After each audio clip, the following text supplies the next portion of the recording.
नमस्कार, मैं विशाखा ठाकुर। स्वागत है आप सभी का 3.0 टीवी में। वर्चुअल डिजिटल एसेट स्पेस इस hard to class asset class को चेज करते हुए अधिक फंड्स गुलजार है। ऐसा लगता है कि क्रिप्टो पाई के स्लाइस का दावा करने के लिए फंड मैनेजरों के बीच दौड़ चल रही है और वे स्पेस में प्रवेश कर रहे हैं। क्रिप्टो ट्विटर एक अफवाह से भरा हुआ है कि फिडेलिटी इसके प्रतिद्वंदी ब्लैक रॉक वेल्थ मैनेजर के साथ जल्द ही स्पॉट बिटकॉइन ETF फाइल करने के लिए शामिल हो रही है। दो इंडस्ट्री दिग्गजों के ट्वीट ने बिटकॉइन को $27,000 के निशान से ऊपर भेज दिया। इथेरियम और अन्य भी पार्टी में शामिल हुए। BTC मार्केट कैपिटलाइजेशन द्वारा सबसे बड़ी क्रिप्टो करेंसी पिछली बार 2.56% अधिक $27,036 पर ट्रेड करता दिखाई दिया। ETH ने हाल ही में 1.20% ऊपर $17,043 पर ट्रेड किया। एक्सपर्ट्स का कहना है कि एसेट्स अंडर मैनेजमेंट में $11 ट्रिलियन के साथ ब्लैक रॉक और फिडेलिटी के $4.5 ट्रिलियन जो $15.5 ट्रिलियन तक है, इसका 1% BTC या अन्य क्रिप्टो करेंसी को ट्रेस कर सकता है। ऑप्टिमिज्म ने पिछले 24 घंटों में ग्लोबल क्रिप्टो मार्केट कैप को 1.27% बढ़ाकर $1.08 ट्रिलियन कर दिया। इसी अवधि के दौरान बेहतर ऑप्टिमिज्म के कारण टोटल क्रिप्टो मार्केट वॉल्यूम 26.07% बढ़कर $25.97 बिलियन हो गई। DeFi की टोटल वॉल्यूम वर्तमान में $1.62 बिलियन है, जबकि सभी स्टेबल कॉइन्स की $24.64 बिलियन। जो टोटल क्रिप्टो मार्केट की 24 घंटे की वॉल्यूम का क्रमशः 6.5% और 94.90% है। बिटकॉइन का डोमिनेंस वर्तमान में 48.43% है। दिन में 0.33% की बढ़त भी देखी गई। IC15 इंडेक्स टॉप 15 टोकन का बैरोमीटर 1.19% बढ़कर 37,297 पॉइंट्स हो गया। दिलचस्प बात यह है कि experts US securities exchange commission के हालिया कदमों को VDS के प्रति इन्वेस्टर सेंटिमेंट में बदलाव का मुख्य कारण मानते हैं। उन्होंने सुझाव दिया है कि SEC वॉल स्ट्रीट इन्वेस्टर्स के लिए प्रमुख प्लेयर्स को हटाकर, जैसे कॉइनबेस और Binance crypto platform trading volume द्वारा तो सबसे बड़े क्रिप्टो एक्सचेंज हाल ही में उनके खिलाफ रेगुलेटरी एक्शन शुरू करके रास्ता साफ कर रहे हैं। CZ बाइनेंस के CEO ने खुद को विवादों में उलझा हुआ पाया है, क्योंकि उनके एक्सचेंज ने जेफरी युआंग द्वारा लाए गए डेफेमेशन केस में जैक XBT को फाइनेंशियल सपोर्ट प्रदान किया था, जिसे आमतौर पर मां की बिग ब्रदर के रूप में जाना जाता है। US securities and exchange commission के साथ एक्सचेंज के चल रहे विवाद के समर्थन में माकी ने अपने board a pure club NFTs को बाइनेंस में योगदान देने के कुछ समय बाद बाइनेंस का $50,000 जैक XBT को डोनेशन दे दिया। साइरस NFT, एक एक्लेम्ड रग पुल सर्वाइवर, ने माकी के NFT को बाइनेंस में ट्रांसफर करने की आयरनी की सूचना दी, जिसके बाद CZ ने जैक XBT को ट्विटर पर डोनेशन दिया। साइरस NFT के ट्वीट ने कई कानूनी झगड़ों में शामिल पार्टियों द्वारा एक्टिविटीज के अनएक्सपेक्टेड कन्वर्जेंस पर जोर दिया, जबकि जैक XBT के लिए CZ का समर्थन पार्टिजन प्रतीत हो सकता है। बाइनेंस CEO ने तेजी से अपना रुख स्पष्ट किया। CZ ने ट्वीट पर जोर देकर जवाब दिया कि जैक XBT के लिए उनके समर्थन का मतलब ये नहीं है कि वह जैक XBT और माकी के बीच कानूनी मुद्दों में पक्ष ले रहे थे। इसके बजाय उन्होंने सेक्टर में अपने महत्वपूर्ण योगदान के कारण जैक XBT का समर्थन किया। Defunct crypto currency hedge firm 3 Arrows capital के ओरिजिनली ओन्ड एक डिजिटल आर्ट कलेक्शन ने न्यूयॉर्क में सदबी में लगभग $11 मिलियन प्राप्त किए हैं। कंपेरेबल एसेट्स की मांग में सामान्य गिरावट के बीच नॉन फंडेबल टोकन्स के रूप में बेचे गए कार्यों के लिए एक नया ऑक्शन रिकॉर्ड स्थापित किया है। बिटकॉइन के साथ खरीद के लिए अवेलेबल 37 आर्टवर्क्स में डिमिट्री चर्नियाक की रिंगर्स 879 थी, जिसे द गूज के नाम से भी जाना जाता है। ऑक्शन हाउस के अनुसार चर्नियाक के अन्य क्रिएशंस के पीछे ये एंथुसियास्ट पंक 6529 के लिए $6.2 मिलियन में बिका।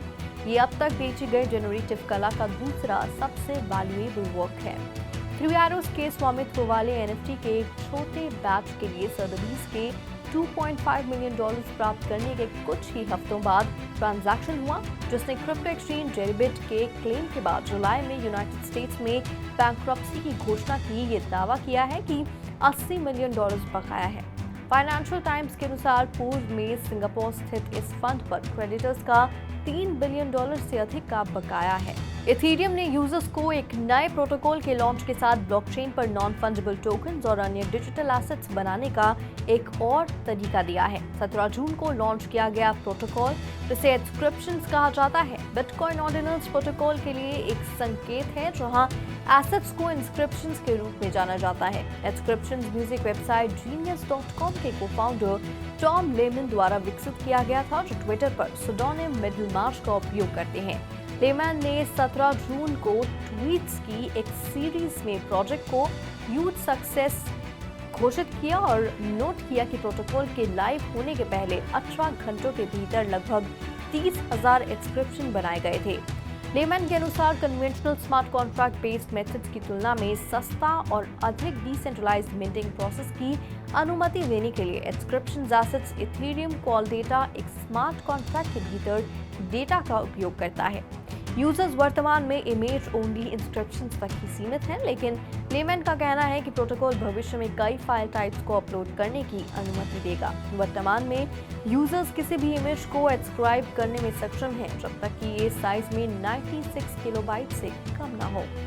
इंस्क्रिप्शन प्रोटोकॉल पर लेमन के डेब्यू प्रोजेक्ट, जिसे इथेरियम पंक्स कहा जाता है, जो कम्युनिटी को काफी पॉजिटिव रिस्पॉन्स मिला है। इन्फ्लुएंसर मार्केटिंग एप्लीकेशन स्काई को आज एक इन्फ्लुएंसर मार्केटिंग प्लेटफॉर्म Affable.ai द्वारा लॉन्च किया गया। स्टार्टअप का कहना है कि ये दुनिया का पहला AI कंपेनियन है, जिसे विशेष रूप से इन्फ्लुएंसर मार्केटर्स के लिए बनाया गया है। Affable.ai ने स्काई की AI क्षमता को बेहतर बनाने और इन्फ्लुएंसर मार्केटिंग में कटिंग एज टेक्नोलॉजीज को पेश करने के लिए गूगल क्लाउड के वर्टेक्स AI पाम API के साथ कोलैबोरेट किया है। कंपनी के अनुसार ये अग्रीमेंट मार्केटर्स को अपनी इन्फ्लुएंसर मार्केटिंग इनिशिएटिव्स को स्ट्रीमलाइन करने और एनहांस करने में सक्षम बनाता है। माइक्रोसॉफ्ट OpenAI के कोलैबोरेशन से धीरे धीरे AI कैपेबिलिटीज को अपने प्रोडक्ट्स और सर्विसेज में शामिल कर रहा है, साथ ही छोटे केस स्पेसिफिक मॉडल्स विकसित कर रहा है।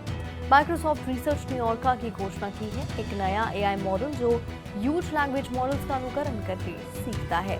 रिसर्च आर्टिकल के अनुसार ऑर्का का उद्देश्य GPT-4 जैसे बड़े फाउंडेशन मॉडल की रीजनिंग प्रोसेसेस का अनुकरण करके छोटे मॉडल्स की सीमाओं को दरकिनार करना है।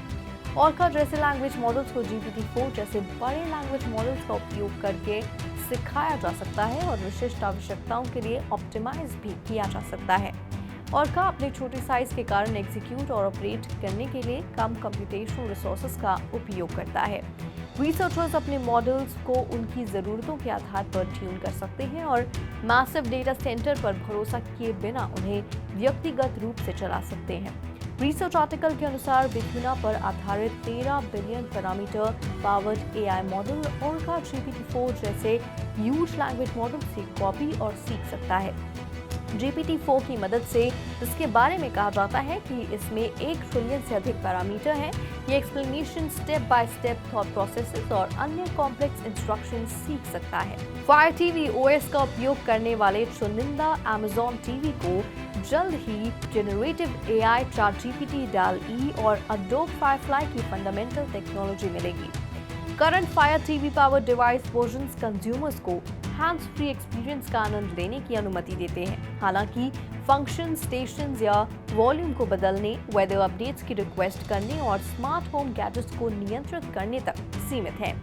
Amazon को उम्मीद है कि अगले अपग्रेड में स्मार्ट रहने की विशेषताएं शामिल होंगी, जो कम से कम स्मार्ट होम मार्केट में बिजनेस को कंपेटिटर्स पर लाभ देगी। Amazon के अनुसार fire TV OS power TVs या स्ट्रीमिंग डिवाइसेस में जल्द ही जनरेटिव AI कैपेबिलिटीज होंगी। बिजनेस ने एक मीटिंग के दौरान fire TV omni series model पर नए फीचर्स का प्रदर्शन किया, जो कि Amazon का QLED TV है। आर्टिकल के अनुसार फायर TV पर जनरेटिव AI सॉफ्टवेयर की initial capability simple voice commands के साथ आर्टवर्क बनाने तक ही सीमित है। जब गैजेट का उपयोग कंटेंट देखने के लिए नहीं किया जा रहा हो, तो टीवी आर्टवर्क आसान हो सकता है। ये टेलीविजन को एक बड़े डिजिटल फोटो फ्रेम में बदल देता है। कैपेबिलिटी इस साल के अंत में कुछ fire TV omni series models पर उपलब्ध होने वाली है। बिटकॉइन एक्सचेंज में मुश्किलें आ रही हैं। बाइनेंस ने प्रमुख मार्केट से विड्रॉ करना जारी रखा है, क्योंकि दुनिया भर से रेगुलेटरी प्रेशर बढ़ता जा रहा है। यूनाइटेड किंगडम में बाइनेंस की सब्सिडरी बाइनेंस मार्केट्स लिमिटेड ने फॉर्मली फाइनेंशियल कंडक्ट अथॉरिटी के साथ अपना रजिस्ट्रेशन रद्द कर दिया है। बाइनांस के एक प्रवक्ता के अनुसार BML के पास एक्टिविटीज के लिए कई FCA परमिशंस थी जो यूके में कभी पेश नहीं की गई, ये कहते हुए कि इन परमिशंस की भविष्य में आवश्यकता होने की संभावना नहीं थी। बाइनांस मार्केट्स लिमिटेड ने फैसला किया है कि ये होगा इन्हें अपडेटेड रखने के लिए FCA की रिकमेंडेशंस के अनुरूप उन्हें रद्द करना विवेकपूर्ण है। FCA ने अपनी वेबसाइट पर बताया कि डी रजिस्ट्रेशन के बाद कोई भी बाइनांस कंपनी यूनाइटेड किंगडम में कोई भी सर्विसेज प्रोवाइड करने के लिए अधिकृत नहीं है। FCA के अनुसार अथॉरिटी ने 30 मई 2023 को अथॉरिटी के साथ BML की परमिशंस के बाइनांस के रद्द करने के रिक्वेस्ट को पूरा किया। इंडिपेंडेंट रिजर्व एक Australian crypto currency exchange Singapore के 11 प्रमुख पेमेंट इंस्टीट्यूशंस में से एक है, जो एक लाइसेंस प्राप्त कॉर्पोरेशन है जो लायंस सिटी में digital payment token services provide करने के लिए अधिकृत है। फर्म हांगकांग में एक ऑफिस बनाने का इरादा रखती है और कुछ अन्य साउथ ईस्ट एशियन स्टेट्स पर विचार कर रही है। फोकास्ट के साथ एक इंटरव्यू में एक्सचेंज के सिंगापुर के चीफ एग्जीक्यूटिव ऑफिसर लसांका पेरेरा ने कहा कि क्रिप्टो एक्सचेंजों के पब्लिक एडवर्टाइजिंग पर सिटी स्टेट के प्रोहिबिशन के परिणाम स्वरूप मंथली रिटेल कस्टमर एक्विजिशन में 90% की गिरावट आई है। एक्सचेंज इंस्टीट्यूशनल कस्टमर्स जैसे फैमिली ऑफिसेज और मान्यता प्राप्त इन्वेस्टर्स पर ध्यान केंद्रित कर रहा है और उनके लिए अपनी पेशकश का विस्तार करने की कोशिश भी कर रहा है। इंडिपेंडेंट रिजर्व को इस साल के अंत तक अपने डेली ट्रेड वॉल्यूम्स को दोगुना करने और सिंगापुर में अपने यूजर बेस को 50% तक बढ़ाने की उम्मीद है। अफवाहों के अनुसार क्रिप्टो ट्रेडिंग साइट Crypto.com ने संभावित विवाद के लेटेस्ट इंडिकेटर में प्रॉफिट के लिए टोकन ट्रेड करने के लिए इंटरनल टीम्स को डिप्लॉय किया है। स्थिति से परिचित 5 सोर्सेज के मुताबिक सिंगापुर बेस्ड एक्सचेंज जो top 10 crypto trading market places में से एक है, प्रोप्राइटरी ट्रेडिंग के साथ साथ मार्केट मेकिंग टूल्स को ऑपरेट करता है। ज्यादातर मार्केट्स में इंडिपेंडेंट प्राइवेट ऑर्गेनाइजेशंस द्वारा मार्केट मेकिंग और प्रॉप ट्रेडिंग की जाती है। इसके अलावा यहाँ के एक्सचेंज बायर्स और सेलर्स को सबसे अधिक कंपेटिटिव और ट्रांसपेरेंट प्राइसिंग पर जोड़ते हैं। US रेगुलेटर्स उन एक्सचेंजों पर शिकंजा कस रहा है जो इंटरनल मार्केट मेकिंग एक्टिविटीज का समर्थन करते हैं। बाइनांस पर मैनिपुलेटिव ट्रेडिंग का आरोप लगाया गया था और Crypto.com पर एम्प्लॉयज से कहने के लिए कोई internal market maker type operation नहीं है कहने का आरोप लगाया गया था। SEC के चेयर गैरी गेंसलर ने कहा कि एक्सचेंज न्यूयॉर्क स्टॉक एक्सचेंज के विपरीत मिश्रित कार्य कर रही है जो हेज फंड ऑपरेट नहीं करता है। आज के लिए फिलहाल इतना ही। मैं विशाखा आपसे फिर मिलूंगी ऐसी ही ताज़ा अपडेट्स के साथ। ऐसी ही मार्केट से जुड़ी और अपडेट्स के लिए लॉग ऑन कीजिए हमारी वेबसाइट www.viewers.tv.io पर या फिर स्कैन कीजिए QR कोड।